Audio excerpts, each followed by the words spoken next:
This is a special presentation of Riverfront Broadcasting Sports.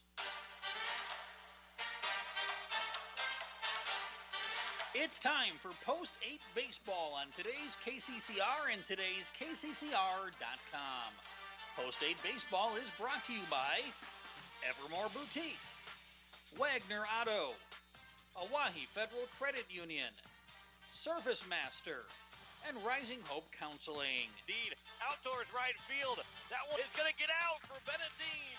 5 runs driven in. Post 8 Baseball is also brought to you by Todd's Electric, Pierre Sports Center, Air Tech, Gales Gas, Avera, Bank West, and B&B Equipment. Zabel on the 3-0. Outdoor center field. That's far. That's gone. A 3-run homer for Grace Zabel. And it's a 3-1 lead. Post 8 Baseball is also brought to you by Overhead Door Company, Gateway Ford, Lincoln, and Toyota, Birding Electric, Olson Plumbing, and Agtegra. Here's a fly ball out to left field. Going back on it deep is Rue. He's going to turn and watch it sail over for a home run. And Andy Gordon, his first home run of the season, first home run of his career. Post 8 Baseball is also brought to you by All Around Graphics, First Dakota National Bank, Comtech, Shane's Pharmacy, Black Hills Federal Credit Union, Midwest Cooperative, South Dakota Weed and Pest, Nystrom Electric, Dakota Sprinkler, and Lamb Motor. The 2-1 pitch. Stout out towards right field. Did he get enough of it? Is it going to go? And walk-off grand slam for Garrett Stout. Post 8 Baseball is also brought to you by Kathy Sunshine Properties, Sioux Nation, Kruger Contracting, Home Care Services, and Fisher Rounds. And now, with the call of today's action, KCCR award-winning sports director, John Winkler. And from beautiful Hyde Stadium, we welcome you as we get into the Saturday evening for some Saturday night baseball as Post 8 hosts Renner 2 for the first time this season and for the first time ever. We have a second Renner team that has come to town and will play this Pierre Post 8 team. John Winkler alongside Greg Dean. And Greg, there's not a whole lot that we know about this Renner team, but knowing Renner itself and the program that they have, this is going to be a tough team no matter what. They are 6-5 in the season. They won both games last night against Aberdeen, and they also dropped both games to Watertown. So they're 2-2 this week, but there's not a whole lot to know about this team going into this doubleheader. Right, and the thing is that from what I understand, the number one Renner number 1 team is very senior heavy laden, and so what this team is that's coming into Hyde Stadium today is a team that, I don't know if you want to call it, I hate to call them a AAA team, but they're above Junior Legion, but you know, just are bottlenecked. It's a group of kids that's just bottlenecked that wouldn't see a lot of playing time if you split them and put part up on the Legion, on that number 1 team, and the rest down on the Junior Legion team. So it looks to me like the Renner organization has put together just this second team, and so far they've been very competitive. They beat, like you said, they beat Aberdeen twice last night. They went toe to toe, at least in game number 1, with what we know is a very good Watertown team, and actually were leading in that game through 6 innings, and then Watertown came back and won that one late. And so you know, this is going to be a very competitive game, especially with Preston Konieczny pitching for Renner today. He was the pitcher of record, and kept Watertown down to just 1 run over 6 innings in that first game versus Post. Versus, I don't remember what post they are now. 17. Yep. Oh, thank you. I was going to say 17, and I didn't think that was right. Post 8 has taken on this Renner Post 307-2 team. We saw Renner 1 earlier on the season, actually the first game of the season. Lost to Renner, came back and beat Post 22, the Hard Hats in that second game. But here today, it's going to be Renner number 2 are coming in. Yeah, they played last Monday against Watertown, and then they played last night at home against Aberdeen. It was a 8-7 and a 14-4 loss to Watertown, a 10-8 and a 17-16 win against Aberdeen. So they're a team that can fill up the scoreboard, and Post State's going to be able to keep they've been playing good defense as of late, that has to continue here this afternoon. Absolutely, and the biggest thing is just, when they have played well, they have gotten good pitching and they played good defense, and it's kind of an extenuation of what was successful for them during the spring season, and so if they can do that, and I think it really all just starts with the pitching, because if you build some momentum and you get on and off the diamond quickly, if your pitcher's having a good round, your defense just tends to play better. So a lot of that is just going to be on the shoulders of Bennett Dean today in game number 1. He gets the mound to start game number 1. And we get a couple of guys back from dealing with a little bit of injuries. Lincoln Keenels will play short here in game number 1. Jaden Wiebe is back in the lineup, as he's been dealing with a little bit of an injury as well. So those two guys coming back to the lineup is two big defensive benefits to have when they're out there on the field. Yeah, and those guys have both logged a lot of innings so far this year for the high school team, and then have been able to be pretty much full-time starters for, especially Keenholz, pretty much been a full-time starter for this Post State team so far in the summer.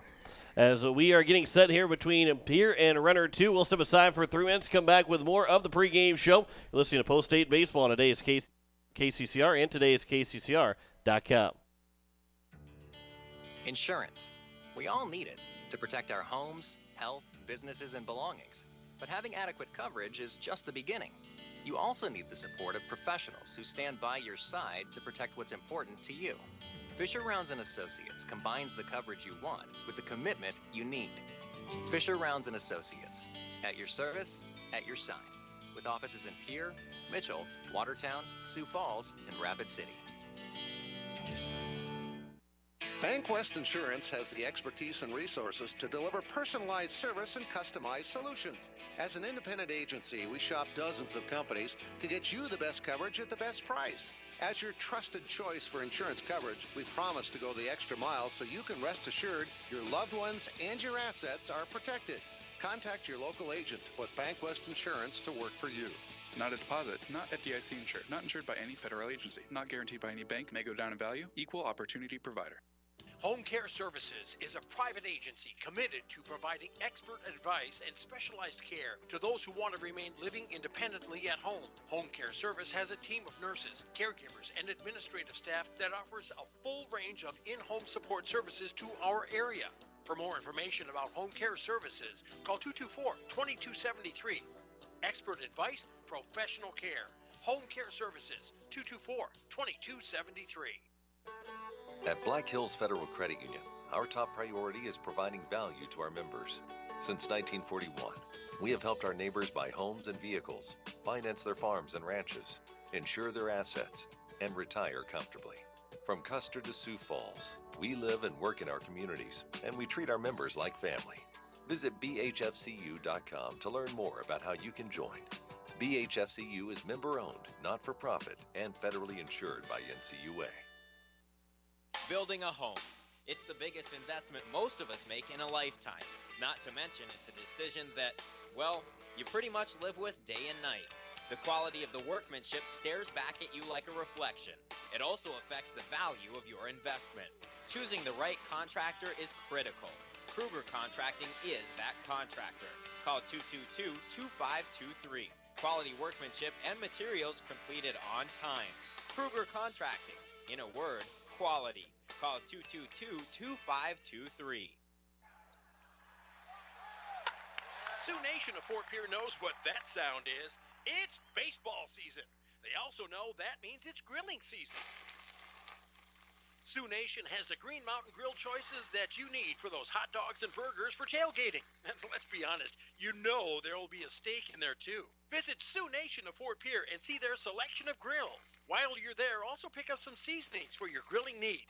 Visit Sioux Nation at 504 Deadwood Street, Fort Pierre. As we welcome you back here at Hyde Stadium, as we are getting set for a doubleheader between Pierre and Renner, post 307, the number 2 team. John Wickler alongside Greg Dean. Greg, this past Thursday, it was 2 big wins for Post 8, getting that doubleheader sweep of Mitchell. They had good pitching in that performance, and Bennett Dean will get the start here in game number 1, looking to continue what was being played and being those pitchers in the doubleheader between Pierre and Mitchell. With Lincoln Keenels, Jack Van Kam, and Brecken Kruger looking to emulate that and continue this little stretch that that Post 8 is on. Yeah, and it was two big starts from Lincoln Keenholz, and like I said, he was dealing with a little bit of an injury, so that was a big gutsy performance from him, and then another gutsy performance from Jack Van Kamp to come in and finish game number 1, and then go deep into game number 2 through 4 innings in game number 2, and then big hat tip to Brecken Kruger comes in and gets the 3-inning save to finish out game number 2. So again, it really all comes down to pitching. If the Eights have gotten good pitching, and when they have gotten it, they've played well, and when they've struggled to find the strike zone, and then that kind of leads to some defensive lapses behind them, and then things kind of seem to take a turn. And so if the pitching is good, the Eights certainly level of play takes a step up. And the defense has been playing well as of late. And hitting-wise, we've seen this Post 8 team hit the ball really well. They're, as a team, hitting .301 on the season. You know, the timely hits maybe weren't there at the beginning of the season. Now kind of getting to that point, and also taking advantage of maybe some mistakes on the pitching staff and from the other teams of a couple of bad throws, whether it's wild pitch or pitch in the dirt. Base running has been good for this Post 8 team. It's amazing how quickly things look a lot better when you go on a 3-game winning streak like what Post 8 has. Yeah, and it's just, everybody's just in a better mood. It's like the 800-pound weight has come off the shoulders, and you just swing a little easier. The ball tends to find the glove out in the infield a little easier. You start getting those breaks. The ball that just falls out of your reach in the outfield, all of a sudden you make the diving play, and all of a sudden it lands in your glove. Those are the kinds of things that happen when that momentum switches, and everything seems to start going well for you. Post 8 and Renner 2 coming up here in just a little bit. We'll step aside for another 3 minutes. Come back with more of the pregame show and starting lineups, as well as our pitching matchup. Listen to Post 8 Baseball today is KCCR, and today is KCCR.com. Looking for your next new or used car, truck, or SUV? Then go no further than the comfort of your own home. Shop online at lambmotor.com. On lambmotor.com, you'll find the vehicles Lambs has in stock. You can schedule a test drive or your vehicle's next tune-up, all online. New or used, shop for it all online, anywhere you are. Lamb Motor has the right vehicle for you. Lamb Motor in Oneida and online, lambmotor.com. This is the life. Sitting here, sipping lemonade, basking in the warm sun, and admiring the beauty and the solitude of my very own landscape backyard. I wasn't sure, but I was so glad when I made the call to Andy at Dakota Sprinkler and Landscaping to finally have the work done. Calling Dakota Sprinkler and Landscaping was probably one of the best and the easiest decisions I've ever made. Dakota Sprinkler and Landscaping, 280-4440. That's 280-4440. Nystrom Electrical Contracting in Pierre has been providing professional sales, service, and installation since 1977. Whether you're starting from scratch, new construction, or you're upgrading your current system at your home, farm, or office, give the professionals at Nystrom Electrical Contracting a call. They've got a lot of bright ideas. Call Nystrom today to schedule a free computer-generated estimate. The number is 224-8750, or visit their website at nystromelectric.com. The Association of South Dakota County Weed and Pest Boards reminds all landowners and managers to look for and control noxious weeds this spring and summer. The receding water levels have provided new areas for noxious weeds to establish. Infestations that are found and treated early reduce the cost of control. For help identifying and controlling noxious weeds, call your county weed and pest supervisor or the South Dakota Department of Agriculture. Remember, good neighbors control noxious weeds. As long as you have a local cooperative, you'll never farm alone. At CHS Midwest Cooperative, our team is your team, ready to help you make the decisions that are vital to your operation. From the seed, plant health, and marketing the grain, to fuel to keep you running, the feed to supplement your herds, and the financing programs to make it all possible. We're here for you. Give CHS Midwest Cooperative a call today and let us show you the value of the co-op. Local, loyal, and trusted for generations. Service Master of Pierre. It's no secret we clean carpets professionally, but not many people know we clean furniture, kitchens, bathrooms, walls, floors, and windows. We also do fire and water restoration, plus construction cleanups. There's nothing we can't clean. Give ServiceMaster a call at 224-9919. ServiceMaster, the clean you expect, the service you deserve. ServiceMaster, 224-9919. As we welcome you back here to Hyde Stadium as we are getting set for Game 1 of our doubleheader between Pierre and Renner, post 307, the second Renner of Senior Legion team. We'll go through their starting lineup first. It'll be Maverick Jarding leading things off and playing center field. Carter Peterson will play right and bat second. Preston Konieczny will be the pitcher batting third. Trey Heckenleibel will be the first baseman batting fourth. Reagan Wanandi will be the left fielder batting fifth. Wyatt Hermson, the third baseman, batting sixth. Leo Huerners, the shortstop, batting seventh. Garrett Hoffman, the catcher, batting eighth. And Tristan Van Wozenhove will be the number 9 hitter as he'll play second base for Renner, post 307. For Post States, it'll be Lincoln Keenholz leading things off as he's back in the batting order. He's also playing shortstop. Cade Hinkle will be the catcher, batting second.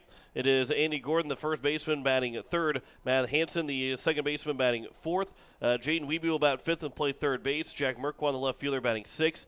Gary Nedved, the DH, will bat seventh. Isaac Pollock, the right fielder, batting eighth. And Brecken Kruger will play center field and bat ninth for Post 8. And Bennett Dean is on the mound for the Eights here in game number 1. I believe game number 2 will be seeing Jet Zabel make his Senior Legion debut. He'll be the starter in game 2 against this Renner team. And John Wickler alongside Greg Dean here as we are closing in on the first pitch of this doubleheader, and a chance now for Post State in this first game. They can get over 500 for the first time this year. It will be their 4th straight win. There's a lot, I wouldn't say there's a lot at stake because it's still early on the year, but there is a lot of momentum that could be grabbed in this first game if Post State does get a win. And I think what the thing for Post 8 today is just go out and just continue the style of ball that they played on Thursday. And actually in the second game on Wednesday versus Watertown. I mean, they what they've done is they gave up 1 run in that second game against Watertown, and then a total of, and then they won the first game against Mitchell 4-3 and the second one 5-2. So they've only given up 6 runs in the last 3 games. I mean, so you know, if they can continue that dominance on the mound, and they've gotten 3 very good pitching performances, and if they can continue that today, they're certainly in a position to go hopefully 2 games over 500.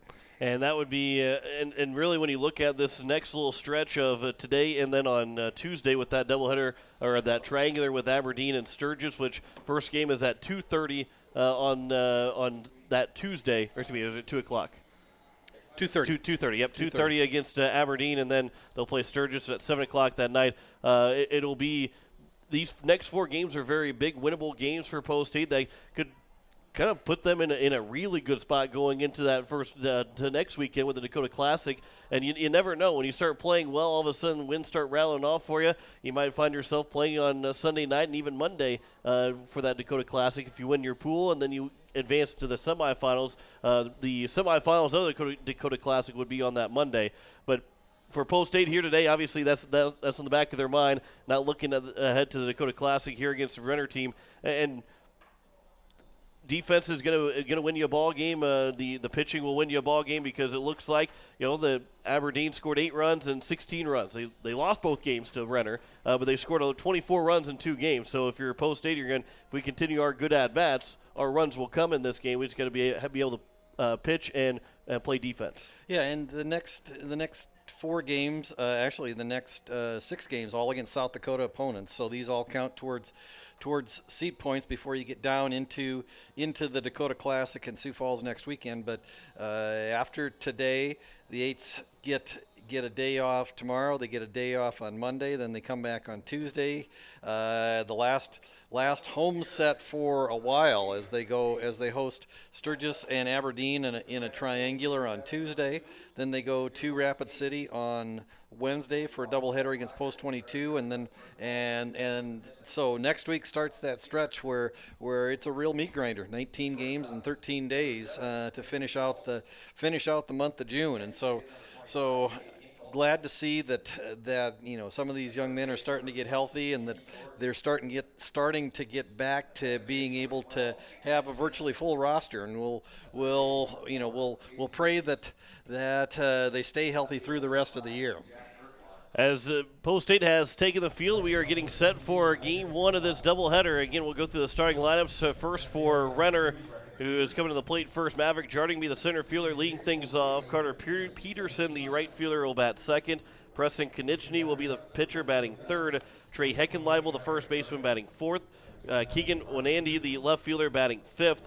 Wyatt Hermson, the third baseman, batting sixth. Leo Hierners, the shortstop, batting seventh. Garrett Hoffman, the catcher, batting eighth, and Tristan Van Wozenhoven.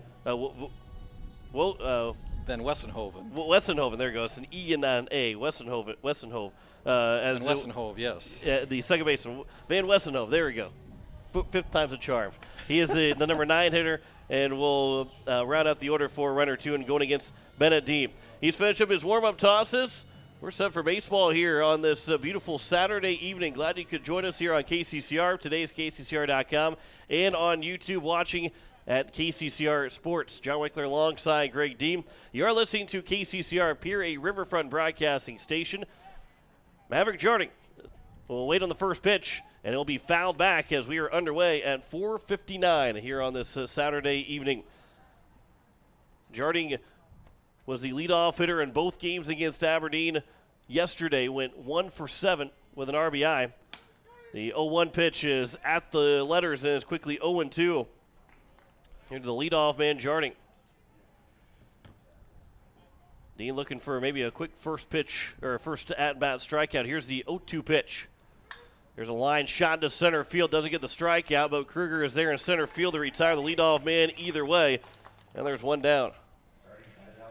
And I think that's one of the big keys to success for not only Bennett Dean but for all the pitchers, and that's get ahead early, especially against a team like this Renner team. We've seen that they can put up runs. I mean, they put up runs last night in bunches against Aberdeen, and they were able to put up some runs against a very good Watertown team earlier this year. So this is a very good offensive team. They seem to maybe have a bugaboo in terms of maybe either fielding the ball or their pitching beyond the Konechny kid. First two pitches missed to Peterson. Here's the 2-0 pitch, and that one's upstairs, and it's quickly 3-0 here to Peterson. Preston Konechny is the man on deck for Renner, as Bennett Dean will try and work all the way back. 3-0 pitch. That one is over for strike one, as Peterson was taking all the way. The left-hander will dig back in as Dean delivers the 3-1 pitch. There's a ground ball to the right side. Hansen will field a nice hop to him. Throws it wide, though, at first base of Gordon. And then Gordon might have been stepped on as he rounded first base. As taking second base will be Peterson. And the one out with a runner on second. Here will be charged Matt Hansen.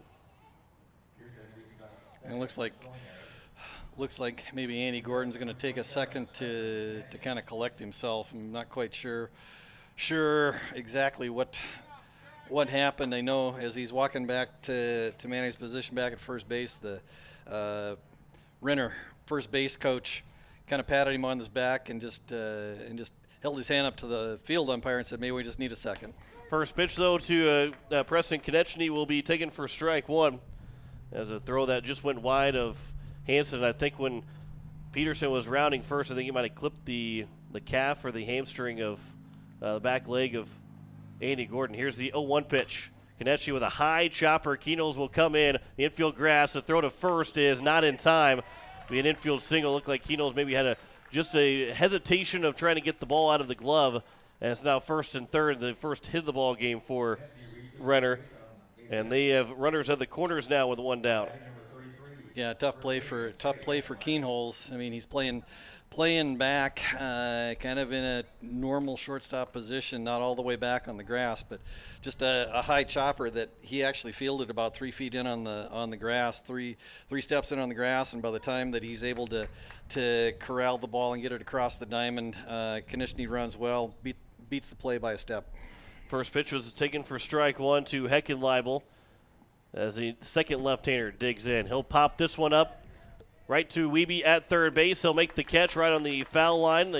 There's now 2 down, and that's a big second out because now a ground ball can get you out of this inning. You don't have to turn double play to get you out of the inning without allowing a run to score. It'll be Wenandy to come to the plate as Jack Merkwan's out in left field, Brecken Kruger in center, Isaac Pollock in right, Jaden Wiebe at third base, Lincoln Keenels at short, Matt Hansen at second, Andy Gordon at first, Cade Hinkle behind the plate as the first pitch is fouled back and had a play by Keegan Wenandy as he steps in for his first chance. He went 2 for 7 against Aberdeen yesterday. He drove in 4 runs in total. He's got another RBI chance right here. The count's now 1-1. They scored 27 runs, did Renner yesterday against Aberdeen. Those are the first 2 South Dakota wins for Renner, the second team. There's a ground ball that actually was fouled off the foot of Wenandy. And he'll hop and limp a little bit around the batter's box, trying to walk it off as the count's now 1-2. Yeah, went off his left foot or maybe the ankle. He's limping pretty good. We'll see how he handles this injury. I mean, at the very least, he's not going to be 100% going down the line, and so it'd be his front foot. We'll see if he's able to put any weight on that going forward. He's walking, seems to be able to step a little bit better. And we will continue that bat. 1-2 is the count here with 2 down in the top of the first. Runners at the corners. The home plate never looks any cleaner than after maybe a catcher gets hit in the mask or the batter gets hit, because those umpires give them a little bit of extra time, and they make sure that every speck of dust, dirt, is cleaned off that home plate as the 1-1 pitch is in the dirt, and it's now 2-2. They know how to buy some time a little bit. Getting every single, there's one little spot left, got to get that brush on. Here's a 2-2 pitch from Dean. There's a ground ball to the right side that's foul. On the move was Konechny on that pitch. We'll see if he goes back in motion with another 2-2 pitch upcoming. And that swing from Wenandy, I don't know if he's maybe retying his shoes or if his cleats. Trying to relieve some pain that he's got after found that pitch off his foot. 2-2 pitch again on the outside edge, taken for strike 3. And it retires his side here in the top of the first inning. No runs, 1 hit, 1 error, 2 men left on base. We played a half an inning. No score between Pierre and Renner 2. You're listening to Post 8 Baseball on today's KCCR and today's KCCR.com. At Shane's Pharmacy, your health care is important, and Shane wants to be the pharmacist to take care of you. Shane's Pharmacy will make sure your prescriptions are filled in a timely manner, they will answer your questions, and they will even deliver to your home or office. Call 223-9200. Shane's Pharmacy, the pharmacy you know and trust. The number again is 223-9200. Shane's Pharmacy in Fort Pierre, proud to support high school athletics. Comtech in Pierre invites you to come out and check out their expansive showroom. It's filled with everything you need to thrive in today's technology-dependent world and a knowledgeable staff to guide you through. Comtech has TVs, computers, personal electronics to commercial electronics, anything to fit your technology needs. The experienced professionals at Comtech can guide you through any questions you may have. Whether you struggle with technology or live for it, Comtech can help you find exactly what you're looking for. Comtech will even install and service what they sell, so you don't have to worry once you get your products home. Comtech, located at 1601 North Lowell Avenue behind Walmart. Check them out online at comtechplus.com. As we welcome you back here at Heinz Stadium, as at the bottom of the first inning, we go through the batting order for Post State. It is Lincoln Keenels leading things off, playing shortstop. Cade Hinkle, the catcher, batting second. Andy Gordon will bat third, playing first base. Matt Hansen is the cleanup hitter, playing second base. Jaden Wiebe, the third baseman, batting fifth. Jack Merkwan, the left fielder, batting sixth. Gary Nedved, the DH, will bat seventh. Isaac Pollock, the right fielder, batting eighth. And Brecken Kruger rounds out the order as he bats ninth and plays center field. And they are going against Preston Konechny, who threw on Monday against Watertown. And Greg, I believe he was the guy that Watertown was trailing to before they end up coming back and winning that ball game, if you have his numbers from that outing. I don't have all of his numbers. I do know he only gave up 1 run through 6 complete innings. So he is, a very quality pitcher just based on that one start. I mean, based on the fact that we know how well that Watertown can hit the ball. And so if you can shut that team down to just 1 run, there's some ability there. So we'll see if the Eights can get on Mr. Konechny early on in this game and hopefully put some crooked numbers on the board. First pitch to Lincoln Keatles is over for strike 1 as he returns to the batting order, as was not a part of that order, but he's still hitting .429 so far.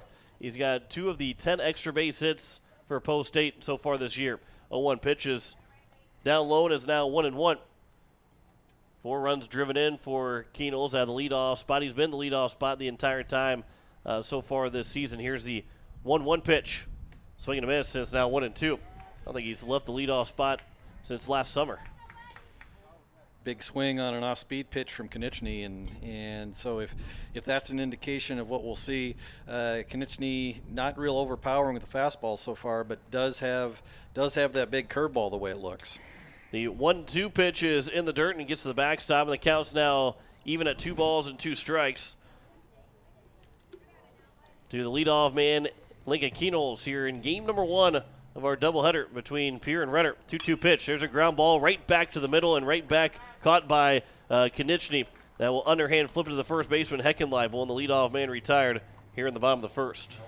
Yeah, just a one-hop ground ball that Konechny kind of had to jump for just a little bit, jump and go to his left a little bit, and made a nice play. That ball's another 6 inches. 6 inches taller, probably goes over the top of Konechny into center field, but nice play, and the Eights have the first out on the board in the bottom of the first.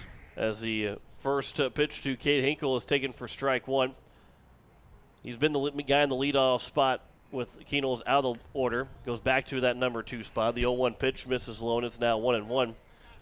Hinkle had a great day against Mitchell.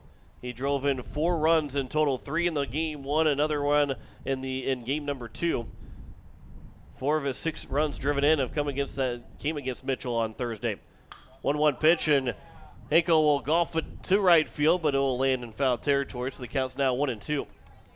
This is game 11 and 12 of the season for Post State, and also home game 11 and 12 for the Eights. Our first time on the road this summer is going to be on Wednesday.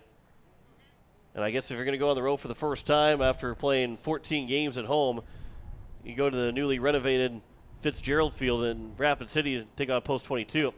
1-2 pitch is high and outside, and it's now 2-2. Really looking forward to seeing the pictures, and it already looks great.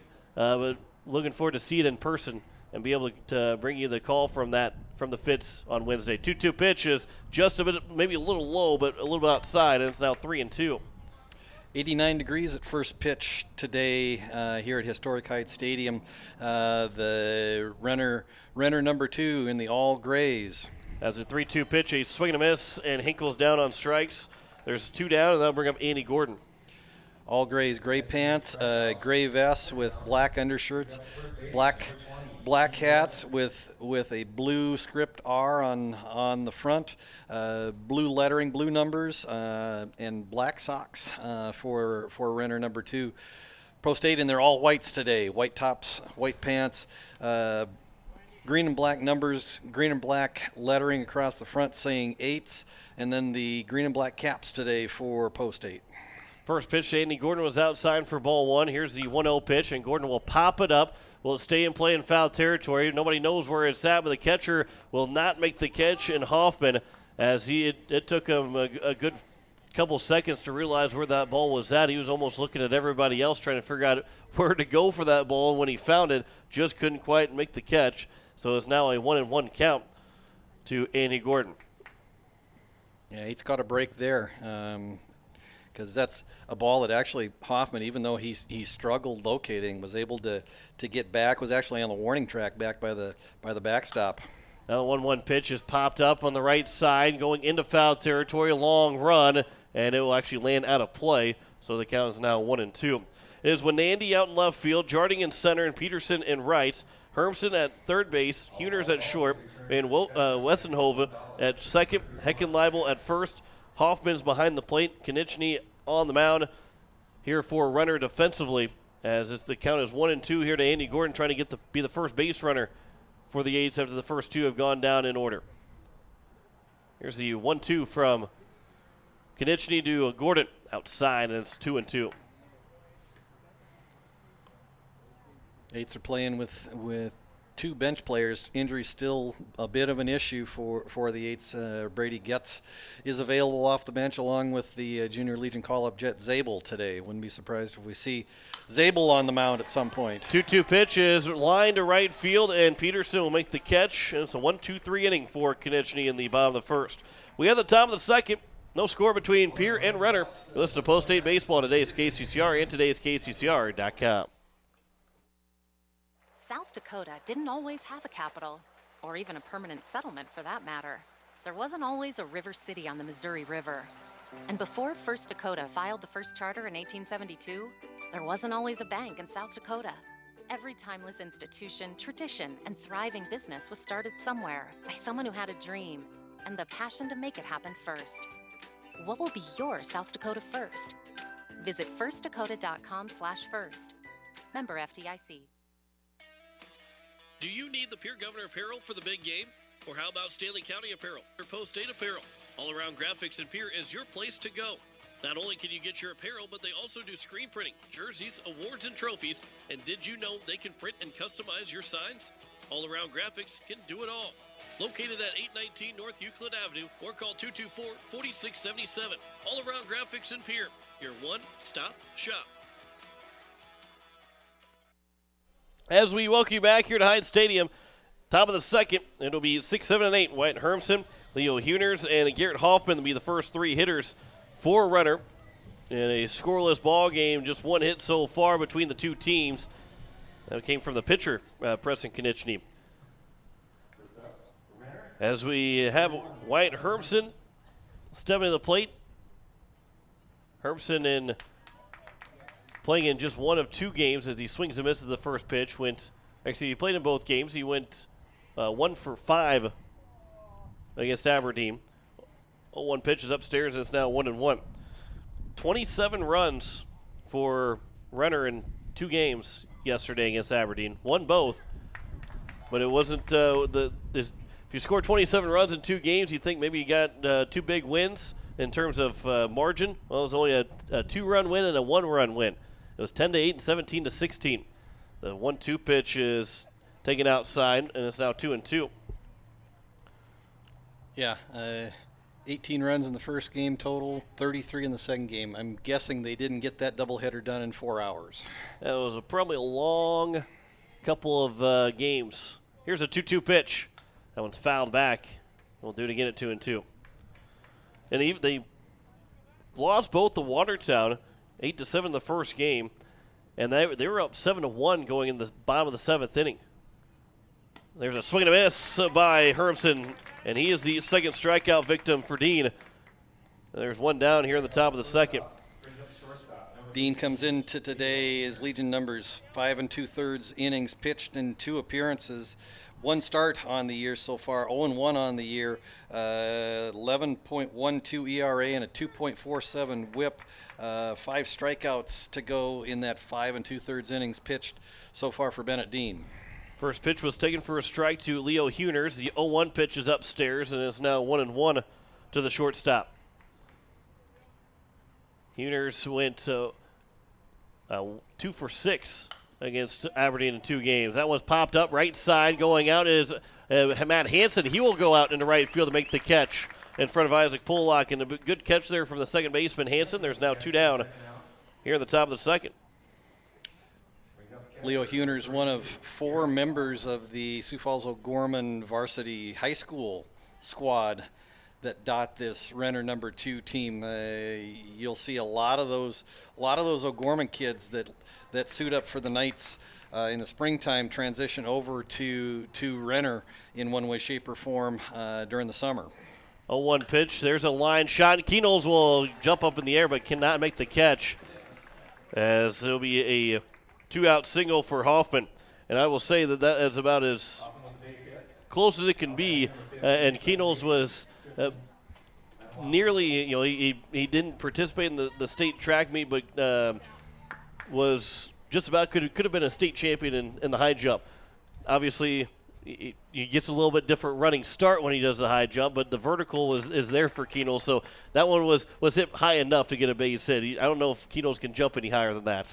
Well, the nice thing that he did there too is he timed that jump. I mean, sometimes when that ball is hit on a line, it's a little tough to try to figure out just right away how quick it's coming at you. And he waited for a good second and a half, and then timed it and couldn't, like I said, couldn't have timed it any better, and just unfortunately for the eights, just out of his reach. Counts 2-1 here to Tristan Van Wessenhove, the number 9 hitter, as the inning continues with that 2-out single. Here's a 2-1 pitch from Dean Van Wessenhove. That's upstairs, and it's now 3-1. On deck is the top of the order in Maverick Jarding, who flew out to the center fielder in his first at-bat. Weeby's playing just in front of the bag at the edge of the infield grass. Here's a 3-1 pitch. That one is taken for a strike, and the count's now 3-2, and that will put Hoffman in with a running start. He'll take off with the pitch. 3-2 and 2 outs. Here's a payoff pitch upstairs, and it's taken for ball 4. The throw will get to center field. Hinkle forgot what the count was, and nobody moved to second base, and so it'll go into center field and to third base. Now will be Hoffman, and it's first and third here with 2 away, and that's an unfortunate break for Post State. And the second error that's going to be charged to Hinkle, or first error that's charged to Hinkle, second error in the ball game. Yeah, and that's it's not a physical error; it's a mental error.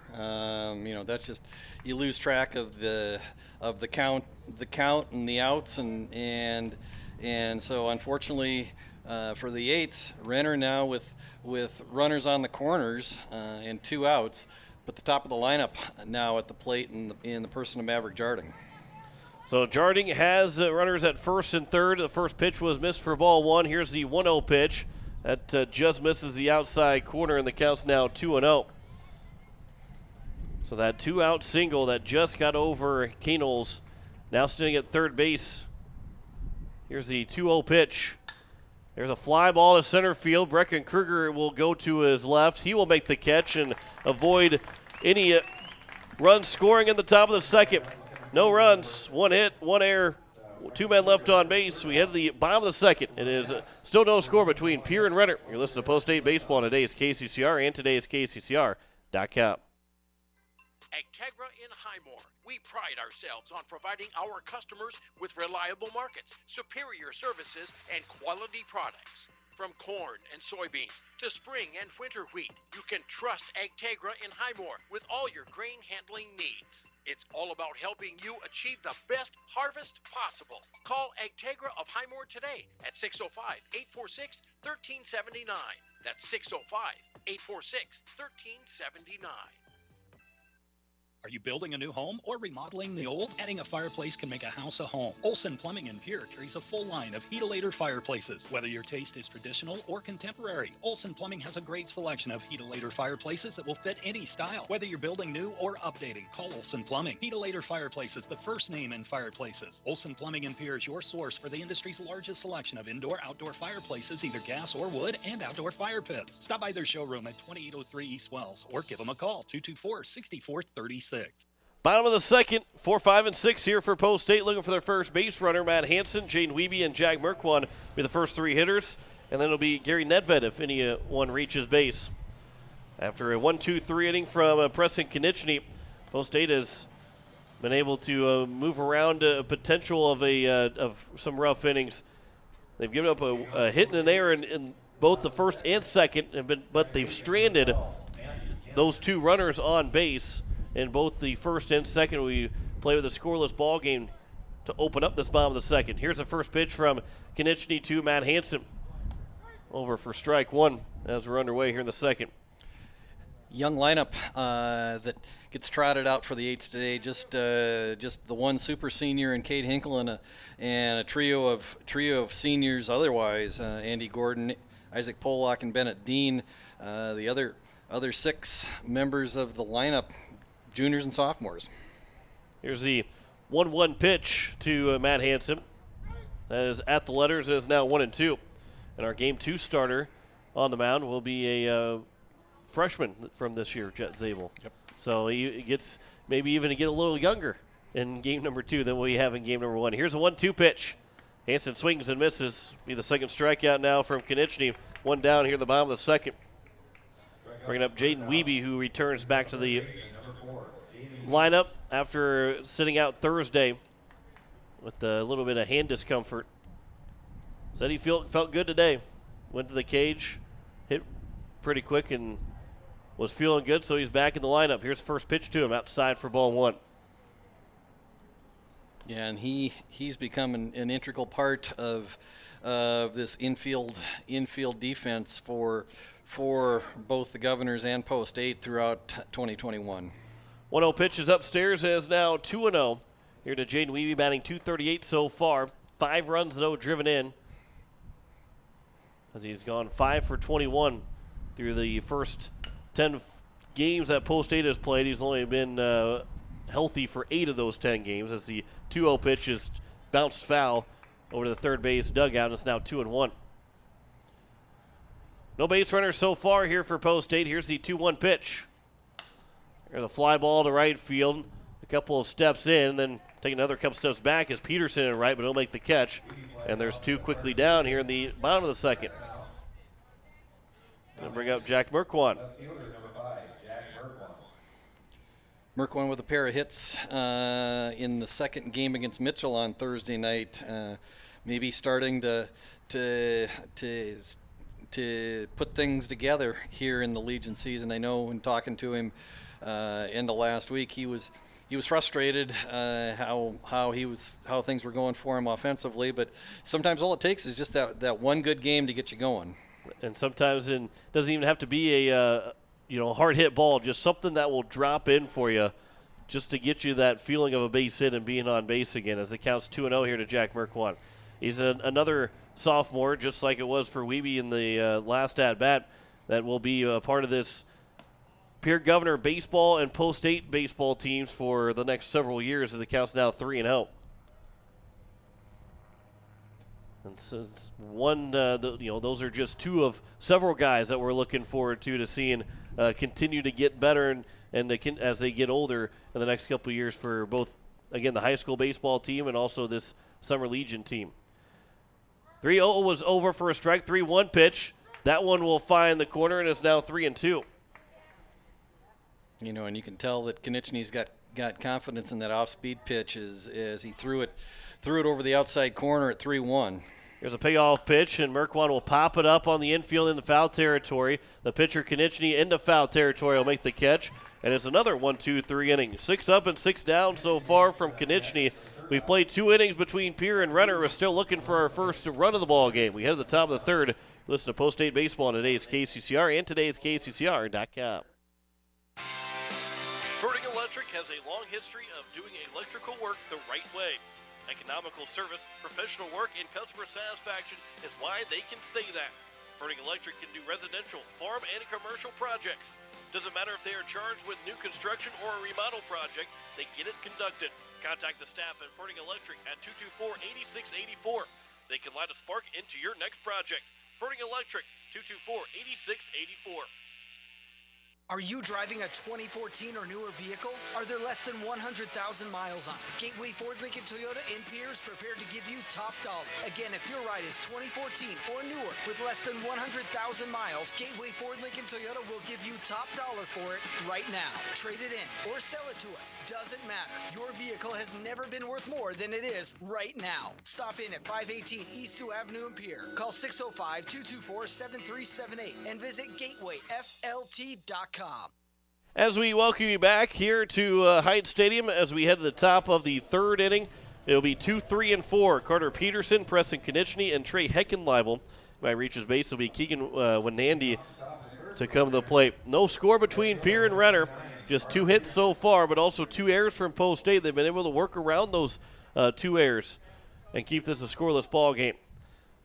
Peterson, who was reached on one of those 2 errors, it will be the first man to step to the plate. He'll pop it up on the right side, over into right center field. Brecken Kruger coming over. He'll come in front of Pollock to make the catch, and there's one pitch and one out.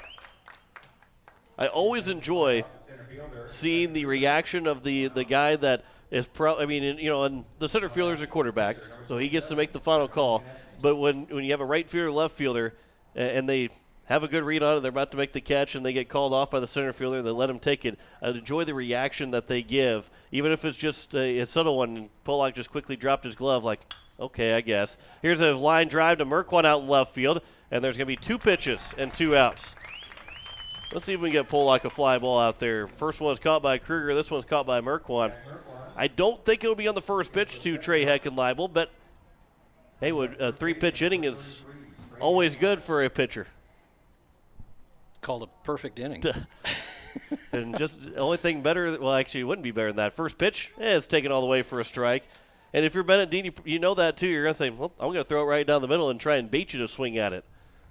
And so as Dean will step off the rubber, get right back on. Here's now the 0-1 pitch to Heckenleibel. One to go off for that curveball in the dirt. Did not, so the count's now 1-1. Heckenleibel popped out to Wiebe in the top of the first. 2 outs, nobody on. Here's the 1-1 pitch. There's a ground ball to the right side. Backhanded by Hansen. The throw to first. How about a 5-pitch inning for Bennett Dean here in the top of the third?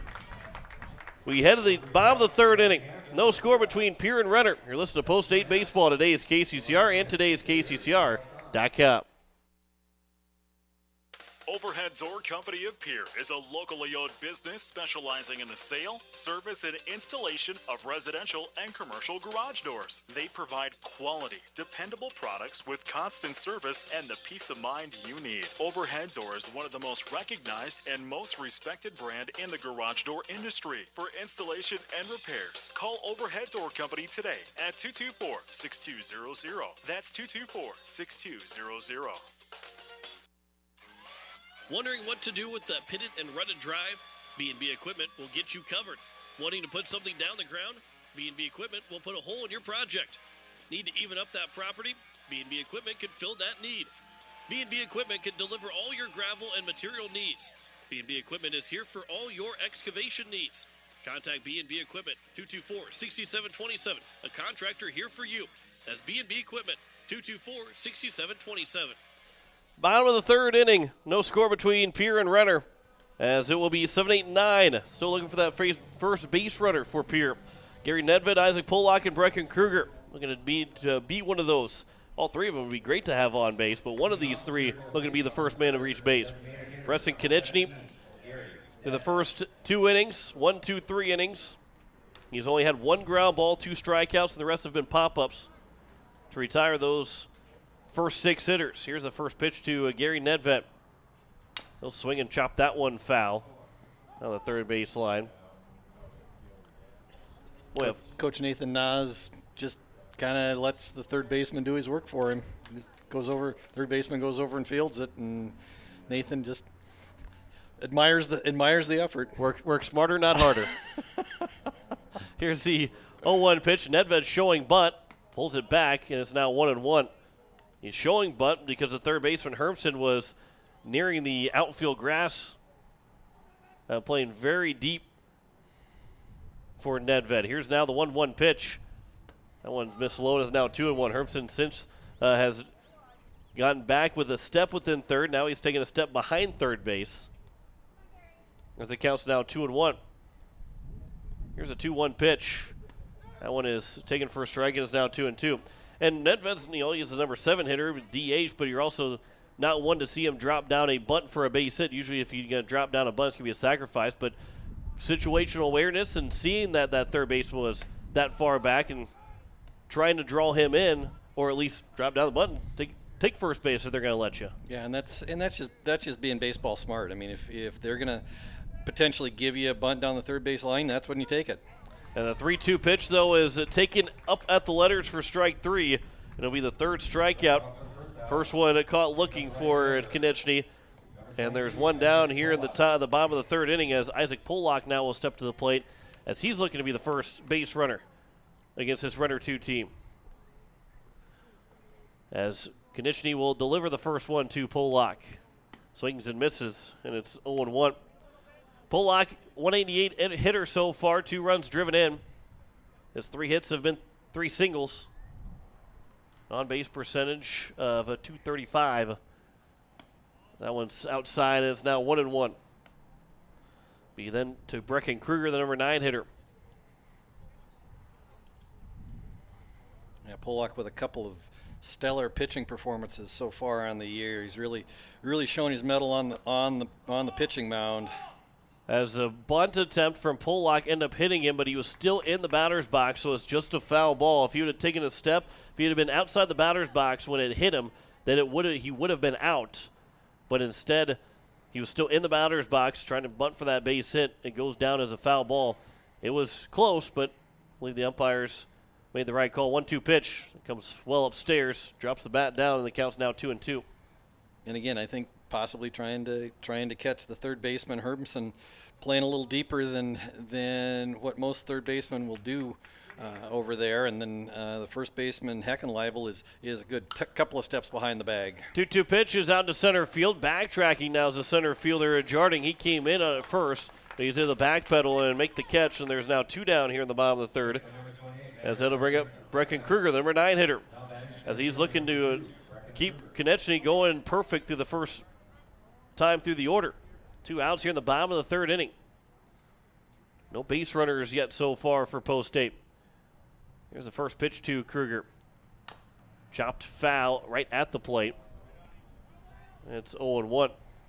Wind blowing in today, coming in from the south at 17 miles an hour, and so even though it's right around 90 degrees today, and we're on a clear blue sky, with the way that wind is blowing in, it's going to take a pretty good shot to get something even to the warning track today.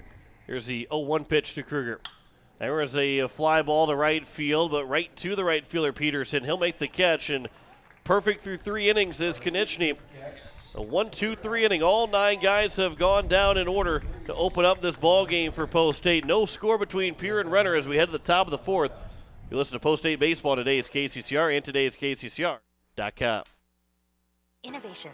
It's right here. Avera St. Mary's Hospital keeps care local for you and your family, offering comprehensive care that has earned 4 out of 5 stars by the Centers for Medicare and Medicaid Services in hospital performance and safety. Avera St. Mary's world-class care is further supported by advanced technology, 2-way video e-consults, 3D mammography, and a state-of-the-art birthing center, so you and your family don't have to go anywhere else, because innovation lives right here in Pierre. Learn more at avera.org/news. Your home and business are important to you, and you need quality furnace and air conditioning products and service. With a combined 50-plus years of experience, AirTech Heating and Cooling provides you with just that service. Call 945-0160 for sales, service, and installation of furnaces, air conditioning, and heat pumps. AirTech Heating and Cooling features the American Standard products. Sales, installation, and service. You want the best, and that's what you'll find at AirTech Heating and Cooling in Pierre.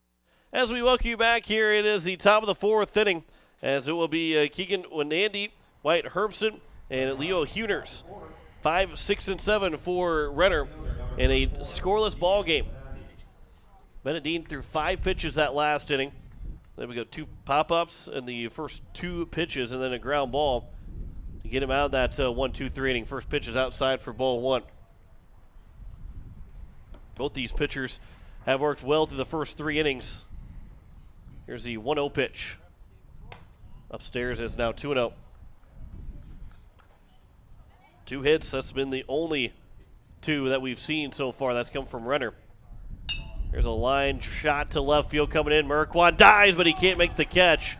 As Kruger will come around to make sure it only gets to a single for Wenandy, but a leadoff single nonetheless for Wenandy in the 3rd hit of the ball game. Leadoff man's aboard for the first time in the ball game. Yeah, and again, the way that this wind is really holding balls up, I thought when that ball came off the bat of the batter, I really thought that it was gonna carry out right towards where Merkwan was playing, and it just hung up there and just never got going. First pitch is taken high for ball 1 to Hermsen, who struck out swinging in his first at bat. Here's the 1-0 pitch. That one's fouled off of Henkel, and it's now 1-1. Wind blowing in, as Greg said. You can probably hear it a little bit on the microphone on our crowd mic. Here's the 1-1 pitch. Swing and a miss, and it's now 1-2. Sure, the Eights would take a ground ball double play right here and try to erase that leadoff single from Wenandy. Here's a 1-2 pitch. Taken high for ball 2, and the count's even at 2 balls and 2 strikes.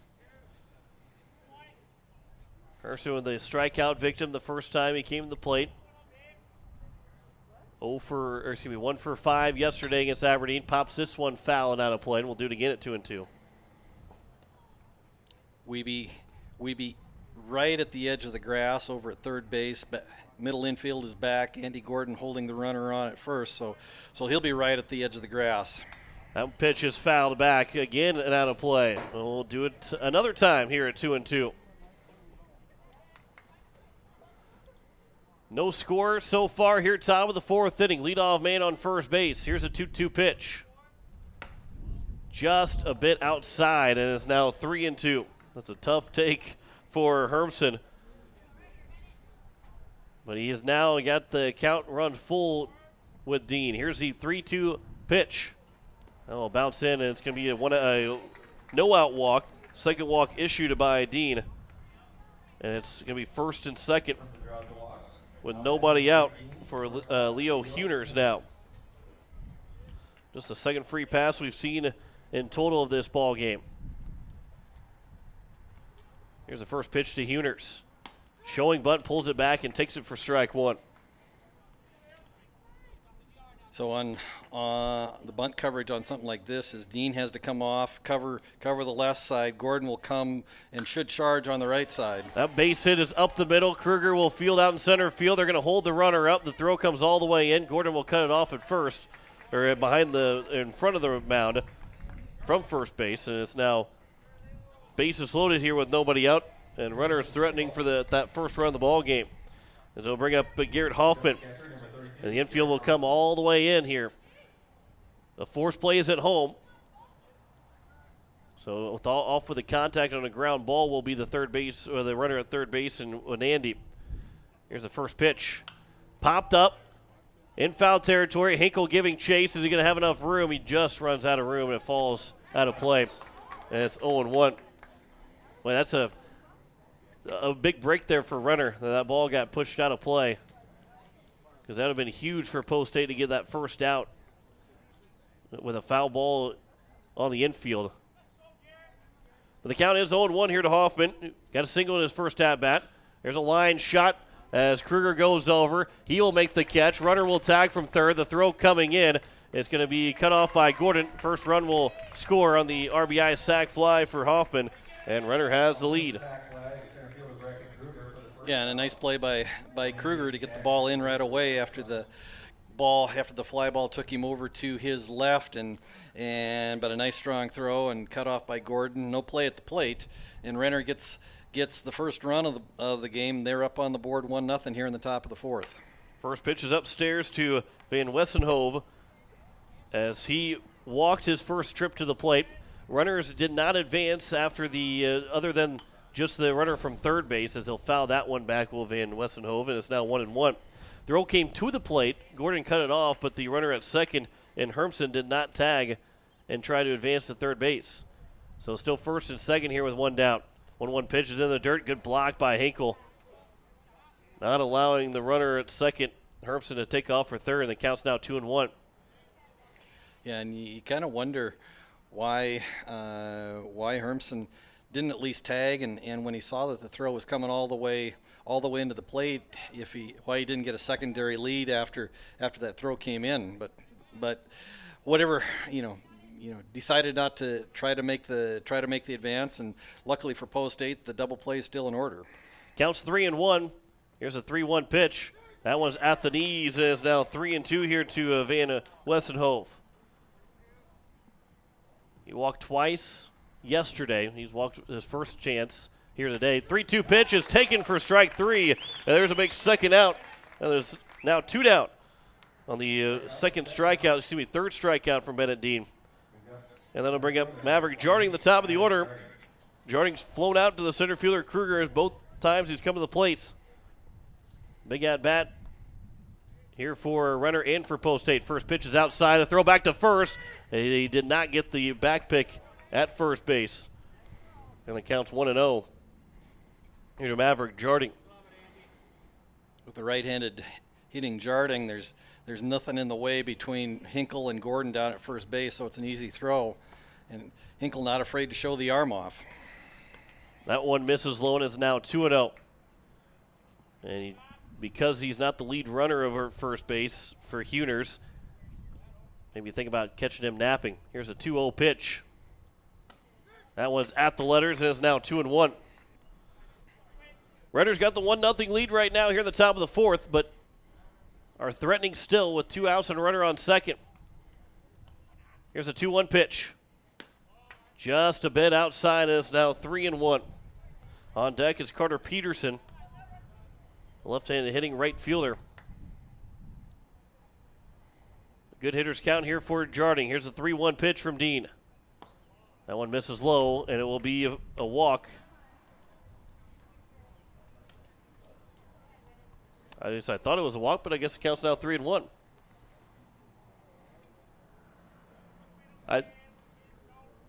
Here's a 3-1 pitch. That one will be ball 4. The bases are now loaded.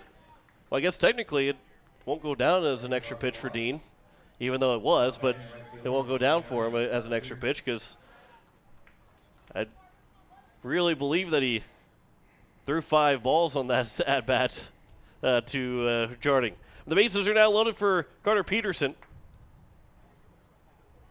Let's say I got ahead of myself, but usually I feel like I'm pretty good with the count. I trust you. I just go along for the ride. You have me so mesmerized that I just kind of go into a hypnotic gaze when you're doing play-by-play. First pitch misses low to Carter Peterson. I'm just going to ignore that. Here's a 1-0 pitch. That was outside. It's now 2-0. Peterson, he reached on an error in his first at bat, then he flew out of the center fielder Kruger. The bases are loaded here with 2 down the top of the fourth. 2-0 pitch. There's a ground ball to the left side, fielded by Keenels. He'll go all the way to first base. The throw is in time to get him out at first, and that will retire the side. 1 run, though, does score on 2 hits in the inning. No errors, and 3 men left on base. We head to the bottom of the fourth. A 1-0 lead now for Renner. You're listening to Post 8 Baseball on today's KCCR and today's KCCR.com. Most of us already know that Gales Gas of Pierre is the place to call for propane. They offer an automatic fill plan so you never have to worry about running out of propane. They accept debit and credit payments or a budget payment plan to spread out the cost throughout the year so you never have surprises when you get your bill. For delivery, convenience, and great customer service, call Gales Gas at 224-5518. That's Gales Gas at 224-5518. No one likes to have electrical problems, but when they happen, call Todd's Electric at 223-2518. With over 28 years of experience, Todd's Electric can handle any type of electrical problem, whether it's residential, commercial, or agricultural. Their knowledgeable staff knows and understands the importance of your home, business, or ag facility and are prepared to help. Call Todd's Electric at 223-2518. That's 223-2518. Todd's Electric, serving the Pierre and Fort Pierre areas. The line to power. Bottom of the fourth inning. It is a 1-0 lead for Renner as it has been a perfect 3 innings for Preston Konechny. As it'll be the top of the order now for Post State, trying to break up this perfect game. Lincoln Keenels, Cade Hinkle, and Andy Gordon. See what I did there, Greg? No hitter. Yeah. No hitter, no hitter, no hitter, no hitter. I feel like we shouldn't be saying this as much as we have in the last couple of double headers. We should just say it right out of the gate, right at the first batter. Just say, even though this is the first batter of the game, he's pitching a no-hitter. You know, the funny thing, too, about that is the first pitch comes in for Lincoln Keenels is he'll sky that out to left field. Moving over, it is Wenandy into foul territory. Long run, and it goes off of his glove. And it will land for just a long strike. And Lincoln Keenels has new life against Preston Konechny. I will say, too, as I was starting to get into broadcasting and doing baseball games, that, it was mostly my buddy Spencer Sander. He was saying that my catchphrase needs to be, there goes the no-hitter. And whether it's the first pitch of the game or towards the last pitch of the game, always saying, there goes the no-hitter. Mm-hmm. Every first hit, always, there goes the no-hitter. That counts now 1-1. This one, maybe I should start saying that. I think it's a good idea. Even, lead off base hit to open up the game. There goes no hitter. 1-1 pitch is missed low and is now 2-1. Spencer may be listening today. Yeah, he dials in on occasion. He does listen quite often. So, yeah, he might be listening. Here's the 2-1 pitch. One's inside. It's now 3-1. So, Spencer, if you're listening, shout out to you down in St. Louis, I think, right? Yep, over the St. Charles area. Here's the 3-1 pitch. And Keno's right down the third base line, but it's foul. He'll do it again at 3-2. Just about had the phrase. By a couple inches, almost said the phrase. Just about. Yeah. Unfortunately for Post State, a ball that just ducked foul as it went past the third base bag, and if not, that's in all likelihood extra bases for Lincoln Keenholz. So now is a full count here to Lincoln Keenholz. Konechny will deliver from the windup. On the payoff pitch, Keenholz ground ball left side, backhanded by the shortstop Huners. Throw to first is in time. What a play by Huners at short. And the leadoff man retired here in the bottom of the fourth. What I liked about that play from Huners is he had to go about 4 steps to his right, but what he did nicely was once he backhanded the ball, he stopped his momentum, planted his feet, and was able to make a nice strong throw. And we know that Keenholz runs well, and he was still able to get Keenholz by about a step and a half. First pitch to Cade Hinkle is fouled out of play. And it'll go across its way of Capital. And it's 0-1. Cade Hinkle struck out swinging his first at-bat. He was part of 3 guys that went down in the order. Just 2 ground balls against Konechny so far. Both of them been from Keenholz. Everybody else has either popped out or struck out. There's a swing and a miss, and it's now 0-2. Hinkle comes into the day leading the team in a number of different offensive categories, hitting .379 on the year, .538 on-base percentage, slugging percentage .414, 11 hits and 29 trips to the plate so far for Hinkle. He'll pop that one up to the shortstop Huners. Much easier play for him over there, and there's now 2 down. And that'll bring up Andy Gordon. Still looking for that first base runner here with 2 down in the bottom of the fourth. 1-0 is our score with Renner leading. 1-4-0 for Renner. 0-0-2 for Pierre. Here's the first pitch to Gordon. He'll pop this one up on the left side. Coming in on it's the left fielder. Long run for Wenandy. He will make the catch as he get a late break to it, but he will make the catch, and it's now 12 up and 12 down here for Konechny through 4 innings. 1-0 Renner lead after 4. We get at the top of the 5th. You're listening to Post State Baseball on today's KCCR and today's KCCR.com. No one likes to have electrical problems, but when they happen, call Todd's Electric at 223-2518. With over 28 years of experience, Todd's Electric can handle any type of electrical problem, whether it's residential, commercial, or agricultural. Their knowledgeable staff knows and understands the importance of your home, business, or ag facility and are prepared to help. Call Todd's Electric at 223-2518. That's 223-2518. Todd's Electric, serving the Pierre and Fort Pierre areas. The line to power. When something just isn't right, it's natural to talk about it. If you had a toothache, you'd tell someone. If you found out you had diabetes, you'd learn to take care of it. But when you're feeling stressed, sad, or worried, you're less likely to tell someone. Why do we treat physical and mental health so differently? There is no difference. We all need someone to talk to, and there's nothing shameful about wanting to be healthy for you. When you just need someone to talk to, contact Rising Hope Counseling at 494-1500 or risinghope605.com. Rising Hope Counseling, offering hope, healing, and change. Rising Hope Counseling, because if you have hope, you have everything. As we welcome you back here at top of the 5th inning, a 1-0 score as Renner leads Post State. John Wickler alongside Greg Dean. Preston Konechny, who will step to the plate first. Be followed by Trey Heckenleibel and Keegan Winandy. Konechny has got one of the 4 hits so far for Post State, or for Renner, and he has kept Post State out of the hit column through 4 innings. First pitch is outside for ball 1. I believe Konechny was, if my numbers are correct, and verify this if you can, John, 5 for 7 yesterday with a home run in that Aberdeen doubleheader. Or 5 for 7, excuse me.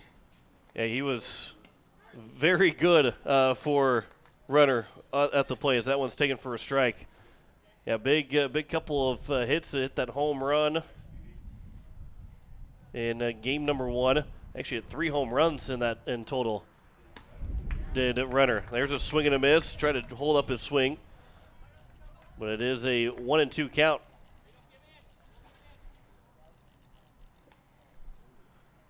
Konechny 1 for 2.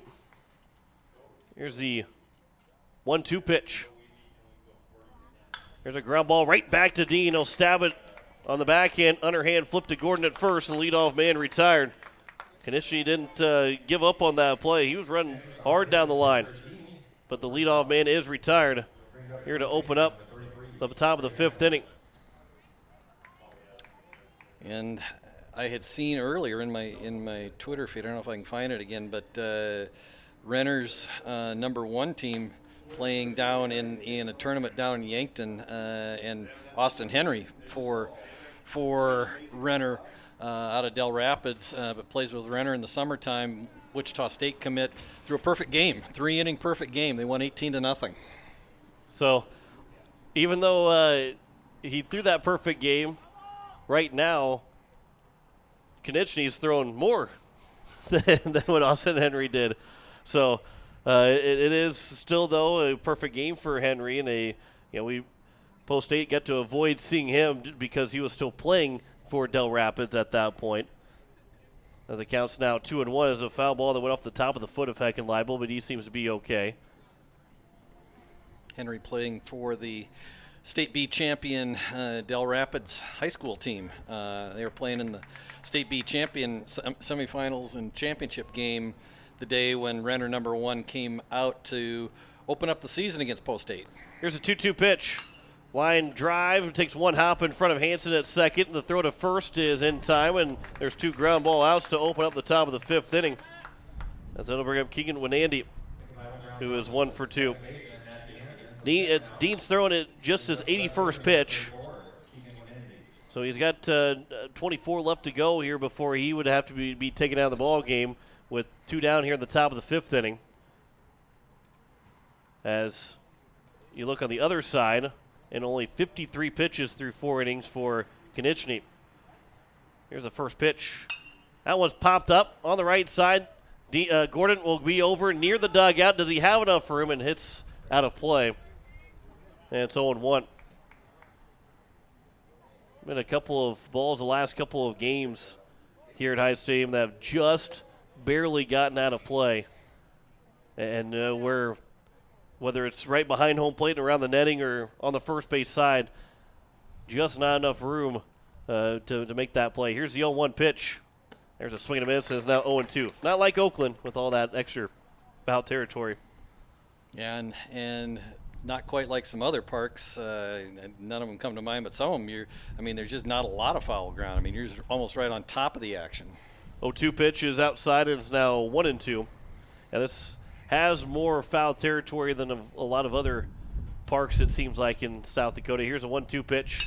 Here's a ground ball left side, fielded by Wiebe over at third. The throw to first, a 1-2-3 inning for Benedine on 3 ground ball outs. As we head to the bottom of the 5th, see if Post State can at least get a base runner, if not tie this ball game up, now down 1-0 to Renner. Listen to Post State Baseball today. It's KCCR, and today is KCCR.com. Hey, it's Julia from Milwaukee Federal Credit Union, letting you know that our recreational special is back again, with terms up to 10 years, no payments for 90 days, and rates as low as 2.4% APR. Apply online or stop in at 221 East Pleasant Drive in Pierre and let Jameson or I get you started. People helping people. Hawaii Federal Credit Union.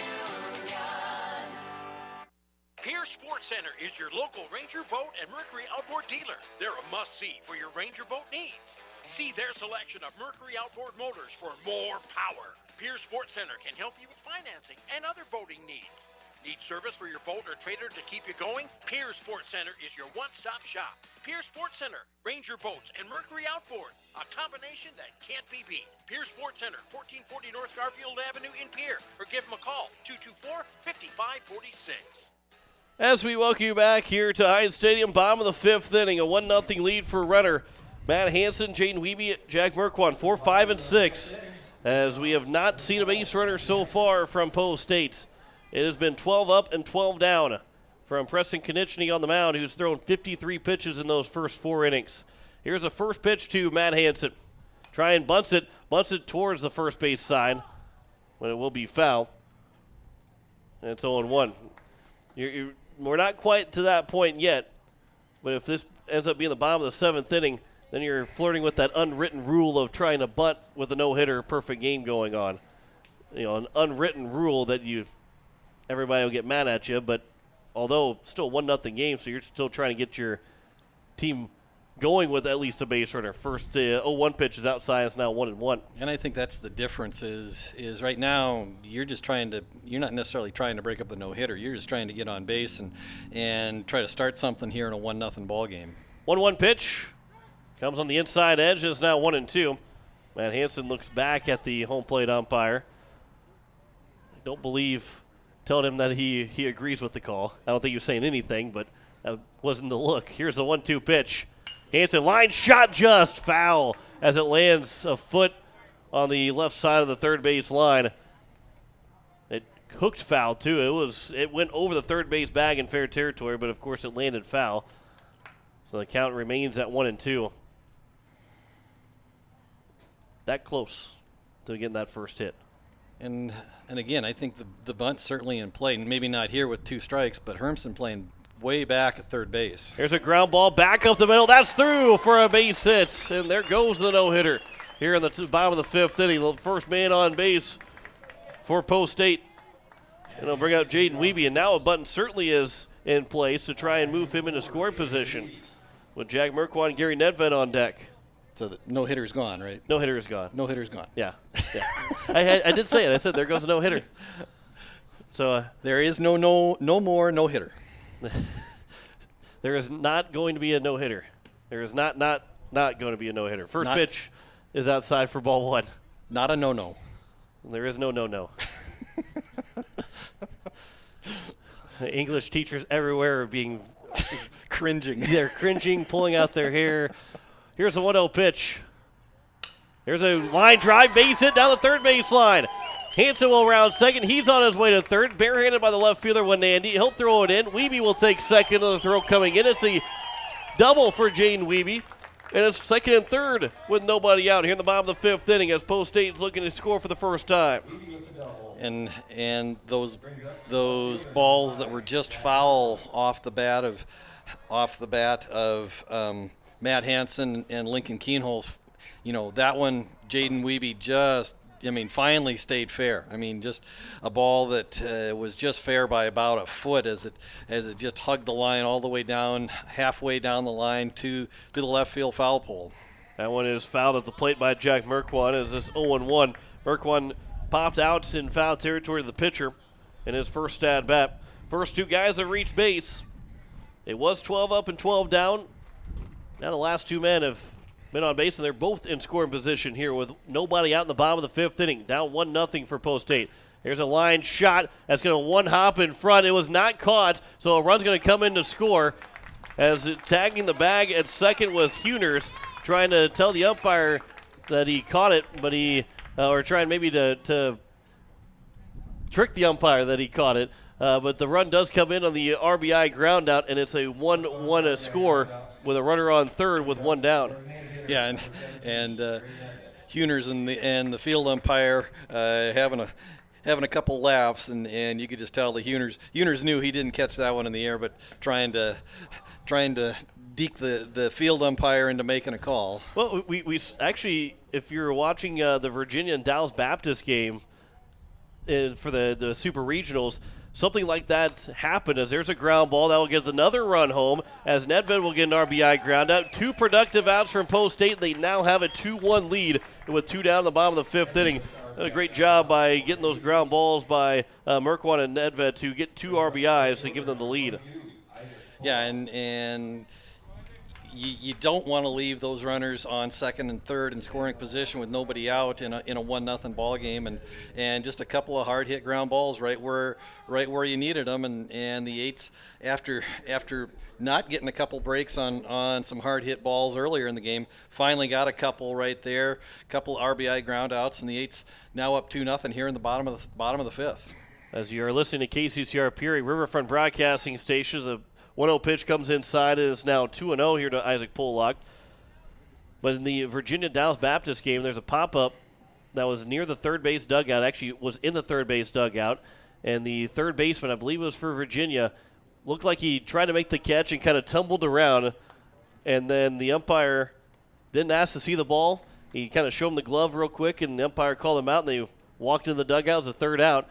Well, then the Dallas Baptist coach came over and said, hey, well, let's go to the replay. The ball was about 5 feet away from the third baseman, and he tricked the umpire to say that he was out, as a 3-0 pitch is missed to Pollock, and there's the first walk issue of the ball game by Konechny, and it's going to extend the inning now to Brecken Kruger with the runner on first base. I mean, you saw the replay. Boy, it was nowhere close to making the catch, but just because he kind of tumbled over and stuff, and he just put his glove up, umpire say he's out, and just walked right into the dugout because it's the third out of the inning. But yeah, hey, you never know. You might trick an umpire sometimes. There's a ground ball to the left side by Kruger with 2 outs. Huners will come in to make the play. The throw to first is in time, and that will retire the side here in the bottom of the 5th inning. But 2-run score on 2 hits in the inning, on 2 ground ball outs, 2 productive outs from Post State. No errors and 1 man left on base. We head to the top of the 6th, and Post State now has the lead. They lead 2-1 over Renner. You're listening to Post State Baseball on today's KCCR and today's KCCR.com. When you want the best prices and best selection, go to Wegner Auto in Pierre. The certified sales staff at Wegner Auto will provide you service after the sale and how to get easy financing. Check out their website, WegnerAuto.com, or stop in. They have the best prices and won't be undersold. Wegner Auto has the region's largest selection with over 280 new and quality pre-owned vehicles. GM certified pre-owned vehicles give you peace of mind with their 12-month or 12,000-mile bumper-to-bumper warranty and 5-year or 100,000-mile powertrain warranty. Log on to WegnerAuto.com or stop by Wegner Auto in Pierre, South Dakota's oldest auto dealer since 1907. Evermore Boutique, where fashion doesn't have to break the bank. See them for men's, women's, and children's clothing, shoes, accessories, and so much more. Open 7 days a week, Monday through Friday from noon to 7, Saturdays from 11 to 6, and Sundays from noon to 5. Visit Evermore Boutique, located at 104 South Pierre Street in Pierre, or give them a call today, 605-494-0194. That's Evermore Boutique in Pierre. As we head to the top of the 6th inning, it is a 2-1 lead for Post State, as it'll be 6, 7, and 8. Wyatt Hermsen, Leo Huners, and Garrett Hoffman. He might reach his base. Tristan Van Wessenhove will come to play. Bennett Dean now is pitching with the lead for the first time in this ball game. Pitched to a scoreless tie to the first 3 innings before Renner got on the board with a 1-0 lead. First pitch is a swing and a miss, and it's 0-1. But Post State with those 2 runs in the bottom of the 5th on 2 ground ball outs, and it's now 0-1 here to Wyatt Hermsen with a 2-1 lead for Post State. Here's the 0-1 pitch from Dean to Hermsen. That one's bounced in, and it's now 1-1. So speaking of fooling umpires, playing some amateur baseball several years ago before I moved up here. Here's the 1-1 pitch. The outside is now 2-1. There's a ground ball. I was playing first base, ground ball, throw to first. Pulled me off the bag, made the catch, swiped like I was trying to tag the guy because it pulled me on the inside part of first base to the home plate side, as that one's taken for a strike and it's now 2-2. Just swiped air, showed the glove to the umpire, as that one's fouled out of play. And because of where the umpire goes, he's in front of the play where I'm going behind me to try and make the catch. I even jumped and just quickly turned, showed the glove to the umpire, and he calls him out as the home plate umpire will call out Wyatt Hermsen on strikes. And there's the first out here in the top of the 6th inning. when I swiped the glove, showed it to him, umpire called him out, and I just threw the ball over the shortstop, and they threw it around the horn because it was the first out of the inning. No, that did not even break hesitation. And the entire first base dugout went up in arms because they thought they were all yelling at the first base umpire saying, oh, he missed him. Never even looked at him, didn't look at the umpire, just act like I knew what I was doing. First pitch, the next batter went by as the 1-0 pitch is out towards right field. Pollock is there, and there's two quickly down. And the first base umpire said, so did you tag him or not? Not a chance. No, absolutely did not even get close to him, I don't think. He goes, well, can't do anything about it now because the first pitch was went through. And, I just had to play it off like I did. I stole that out for us, for the team. And, I don't know how close I was, but I wasn't close. It's all about the art of the sell. Absolutely. Here's a line shot, base hit with two down for Garrett Hoffman. He is now 2 for 2 with the sac fly RBI. 2 singles for Hoffman. There's 1 on and 2 outs for Tristan Van Wessenhoef. Yeah, and sometimes it is. It's all about the art of the sell, and it just baseball players, I wouldn't say I'd necessarily call them cheaters, but they will take every advantage that they can get, whether it's sticky substances or Vaseline that pitchers use, or using scuff marks on balls, or trying to steal signs. That's just part of the game. The 0-1 pitch is grounded to Wiebe over at third base. He'll throw to first, and there's a ground ball out to end the inning here in the top of the 6th. No runs, 1 hit, no errors, and 1 man left on base. We head to the bottom of the 6th inning, a 2-1 lead for Post State over Renner. You're listening to Post State Baseball on today's KCCR and today's KCCR.com. Insurance. We all need it to protect our homes, health, businesses, and belongings. But having adequate coverage is just the beginning. You also need the support of professionals who stand by your side to protect what's important to you. Fisher Rounds & Associates combines the coverage you want with the commitment you need. Fisher Rounds & Associates, at your service, at your side, with offices in Pierre, Mitchell, Watertown, Sioux Falls, and Rapid City. Bank West Insurance has the expertise and resources to deliver personalized service and customized solutions. As an independent agency, we shop dozens of companies to get you the best coverage at the best price. As your trusted choice for insurance coverage, we promise to go the extra mile so you can rest assured your loved ones and your assets are protected. Contact your local agent to put Bank West Insurance to work for you. Not a deposit, not FDIC insured, not insured by any federal agency, not guaranteed by any bank, may go down in value, equal opportunity provider.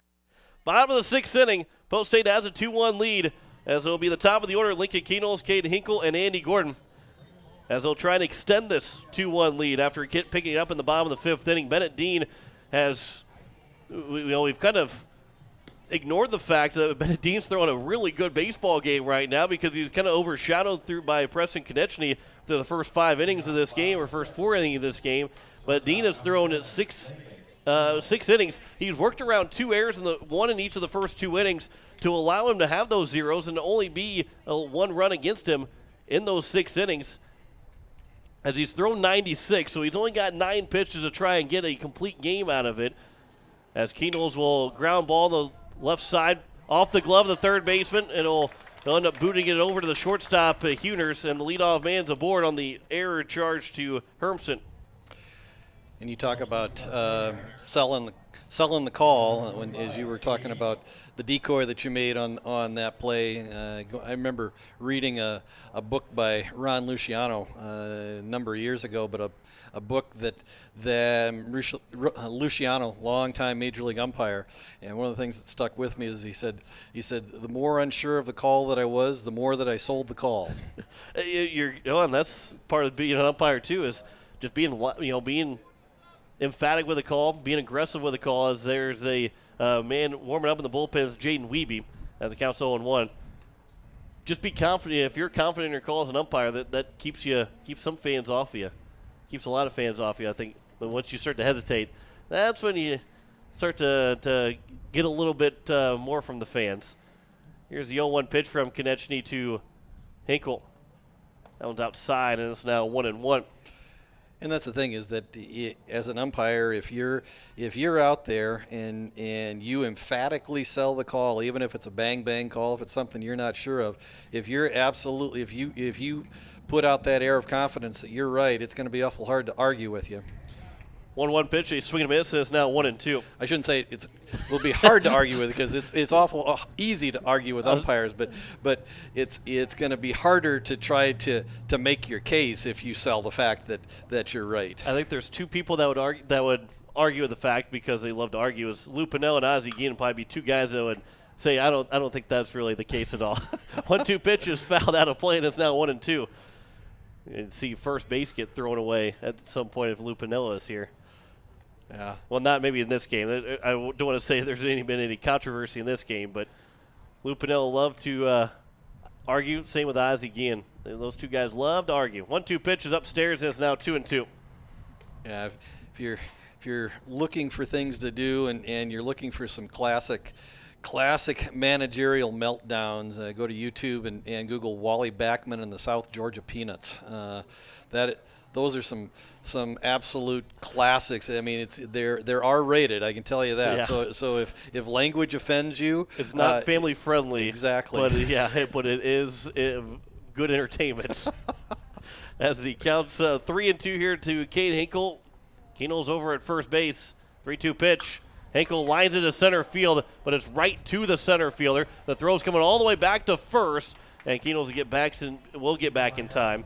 As Jarding tried to test the quickness of Keenel's trying to get back to first, but there's now one down to bring up Andy Gordon, who is 0 for 2. And a little bit of a dangerous play from Jarding. I mean, he just kind of made a snap throw from medium deep center field back to first base. Keenhol's about halfway on the fly ball, but if that ball goes awry and either gets past Heckenleibel at first base or goes into the dugout, all of a sudden the Eights have a runner in scoring position, maybe as far as third base possibly. So the first pitch to Andy Gordon's over for a strike, and it's 0-1. He is 0 for 2, 2 flyouts, right field and left field. Pickoff attempt and standing back in safely as Keenel's. Again, dealing with a little bit of the non-bad throwing shoulder that he's kind of dealing with. So other times, a 3-2 pitch, maybe we see him go in motion, or at some point in an at-bat see him go in motion, but to maybe try and keep him from diving too much or sliding too much, not going to put him in motion as the 0-1 pitch is fouled back or fouled down the third base line. It's 0-2. Also why the couple of times that Keenel's been had a pickoff attempt over at first base that he's back in standing up, mostly because he don't want to get that big of a lead where he has to turn and dive to get back into first. So a shorter lead and probably not going to put him in motion. There's a ground ball to the left side. It'll be fielded by Huners. He only plays the first. He throws him out, does to Gordon at first base. And there's now 2 down, and Keenel's is on second base.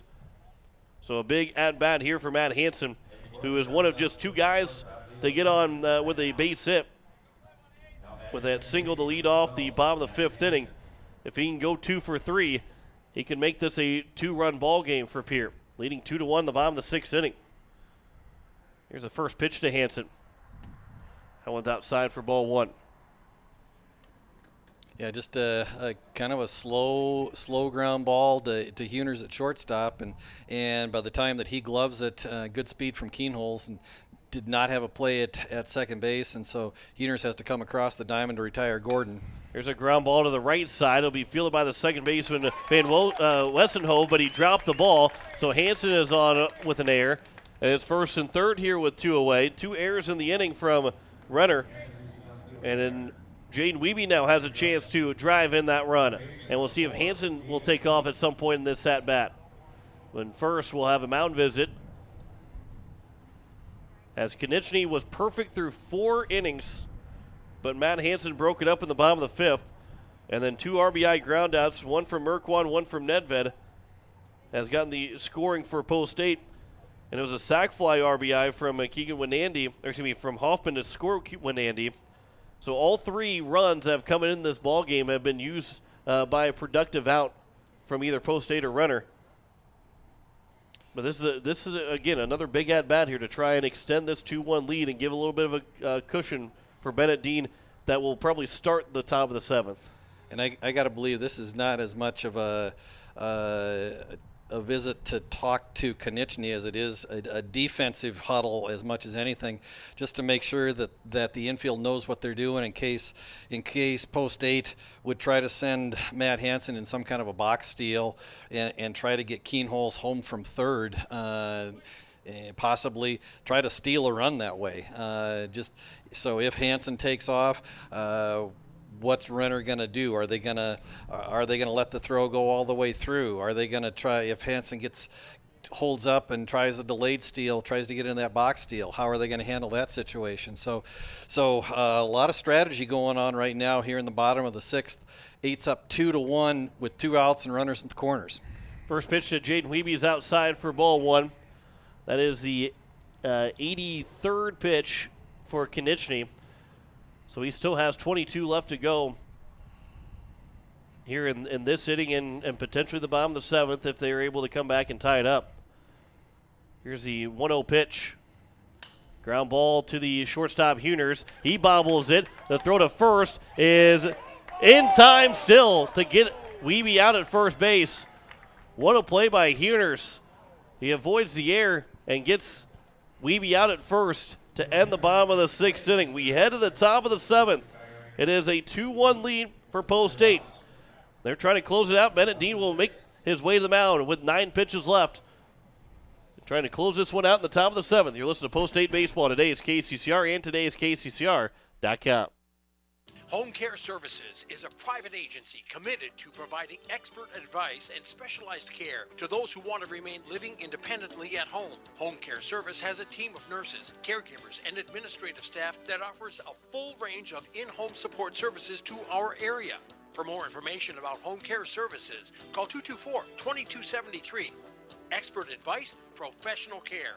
Home Care Services, 224-2273. At Black Hills Federal Credit Union, our top priority is providing value to our members. Since 1941, we have helped our neighbors buy homes and vehicles, finance their farms and ranches, insure their assets, and retire comfortably. From Custer to Sioux Falls, we live and work in our communities, and we treat our members like family. Visit bhfcu.com to learn more about how you can join. BHFCU is member-owned, not-for-profit, and federally insured by NCUA. Top of the 7th inning. Bennett Dean has 9 pitches to work with. He's thrown 96 through 6 innings, but he has a 2-1 lead as it will be the top of the order. Maverick Jarding, Carter Peterson, and Preston Konechny. Here's the first pitch from Dean to Jarding. That's upstairs for ball 1. Jarding so far, he is 0 for 2. He flew out to center field twice and also had a walk. Here's the 1-0 pitch. That was right down the middle. It's now 1-1. So Dean down to 7 pitches left in this ball game. He has thrown 6 innings, 5 hits, 1 run, 3 walks, 4 strikeouts. 1-1 pitch is at the knees and is now 1-2. And in a tight ball game, you always like to see this first batter retired, however you can get him to go away. Here's a 1-2 pitch. How about by a strikeout? Swing and a miss by Jarding. And there's one out here in the top of the 7th. And that'll bring up Carter Peterson. That was the 100th pitch of the day from Bennett Dean. Anytime that leadoff batter gets on base in the 7th inning in a tight ball game, it just seems like things really tighten up defensively. I mean, you can just kind of see the team in the field just kind of just tense up. Here's the 1-0 pitch. That one is over, and it's now 1-1. That was pitch 102. So here on this pitch or the next one that you love to see Dean retire Peterson. Maybe on this pitch, right to Pollock over on right field. He'll make the catch, so Dean's got the chance to go the distance. This will be his last batter. As Konechny will come to the plate. He was 1 for 3, singled back in the first inning. Flew out to left field and also grounded back to Dean. So this is going to be pitch 104. So technically you could see 2 batters if Konechny would get on base on this pitch. But here's the first pitch to Konechny upstairs for ball 1. So this will be Bennett Dean's last batter. And we'll see if this will be the last batter of the ball game. Here's the 1-0 pitch. Just a bit upstairs, and it's now 2-0. We saw Weeby warm up in the right field bullpen. Would assume that he'd be the next man. that come in the game, but if Dean can retire Konechny, won't need it. There's a ground ball to Keenels over at short. He will field. The throw to first. A complete game for Bennett Dean as Post State will win it 2-1. A 1-2-3 inning for Dean here in game number 1. Through 106 pitches to get this one in, but Bennett Dean will get the complete game win, and Post State will take game 1 of the doubleheader and have won 4 in a row. Now also one game over 500 for the first time this season. Back in 2 minutes to wrap up game number 1. Post State wins it 2-1. You're listening to Post State Baseball. Today is KCCR, and today is KCCR.com. Building a home. It's the biggest investment most of us make in a lifetime. Not to mention, it's a decision that, well, you pretty much live with day and night. The quality of the workmanship stares back at you like a reflection. It also affects the value of your investment. Choosing the right contractor is critical. Kruger Contracting is that contractor. Call 222-2523. Quality workmanship and materials completed on time. Kruger Contracting. In a word, quality. Call 222-2523. Sioux Nation of Fort Pierre knows what that sound is. It's baseball season. They also know that means it's grilling season. Sioux Nation has the Green Mountain Grill choices that you need for those hot dogs and burgers for tailgating. And let's be honest, you know there will be a steak in there too. Visit Sioux Nation of Fort Pierre and see their selection of grills. While you're there, also pick up some seasonings for your grilling needs. Visit Sioux Nation at 504 Deadwood Street, Fort Pierre. Looking for your next new or used car, truck, or SUV? Then go no further than the comfort of your own home. Shop online at lambmotor.com. On lambmotor.com, you'll find the vehicles Lambs has in stock. You can schedule a test drive or your vehicle's next tune-up, all online. New or used, shop for it all online, anywhere you are. Lamb Motor has the right vehicle for you. Lamb Motor in Oneida and online, lambmotor.com. Ah, this is the life. Sitting here, sipping lemonade, basking in the warm sun, and admiring the beauty and the solitude of my very own landscaped backyard. You know, I wasn't sure, but I was so glad when I made the call to Andy at Dakota Sprinkler and Landscaping to finally have the work done. Calling Dakota Sprinkler and Landscaping was probably one of the best and the easiest decisions I've ever made. Dakota Sprinkler and Landscaping, 280-4440. That's 280-4440. As we welcome you back here to Heights Stadium, as it was a Game 1 win for Post State, 2-1 over Renner, the second Renner Legion team. Bennett Dean goes the distance, allowing just 1 run on 5 hits. He was able to strand 8 runners from Renner and worked around 2 separate errors, 1 in each of the first 2 innings, to allow just that 1 run across. 2 hits for Pierre. Those 2 hits all came in to score on a ground out from Merquan and ground out from Nedved to score both those runs. Just had 5 base runners in total, did Pierre. A walk and 2 errors to allow those 3 runners to be on base other than the 2 hits. But Greg, just overall a good baseball game between these two teams. Yeah, like you said, John, an hour and 23 minutes long, just well played. I mean, even though 2 errors on both sides, but the bottom line was the fact that, I mean, just a very well played game. Total of 7 hits, and just well pitched on both sides. We talked about in the open just the fact that in order for Pierre to continue to stay on this roll, it all starts with good pitching, and that's exactly what they got today out of Bennett Dean. And that's as we get a busy week next week, having him be the only guy that threw in game number 1, we can have a complete game effort like Bennett Dean had and get a win. That helps save pitching, also helps get you set for game number 2 because you have everybody available in game number 2 that you're looking to have to pitch in this first game. And we'd love to see, Jet Zabel, who will throw in game number 2, look to have him have the same kind of outing as Bennett Dean did in that first game. But Post State with that 2-1 win. Hour and 23 minutes of the time of the ball game for game number 1. Our second game will get started maybe just a little bit before 7 o'clock as they'll take on Renner looking for a doubleheader sweep. And Greg, 4 wins in a row. First time you've been over 500 all season. You get a pitching performance like this. We talked about how good the bats have been. Well, maybe not so much in this game. They didn't have bad at-bats where they couldn't get the base hits. But something like that happens in a long season where even though you're hitting the ball well, a pitcher comes in, keeps you low on the hit column, but you can have good pitching and have good defense all the time out, and that's exactly what Post State did. Yeah, and we'll just real quick go back and recap the pitching lines. Bennett Dean, 7 innings, like you said, John, the complete game, 7 innings pitched, 106 pitches on the day for Dean. Just gave up 5 hits, 1 run. It was an earned run. He walked 3, struck out 5. 106 pitches on the day as he finished off the 3rd batter of the 7th inning with that 105th and 106th pitch of the day. 65 strikes to the 30 batters that he faced. But then you got to tip your cap to Preston Konechny from Renner. Just as effective.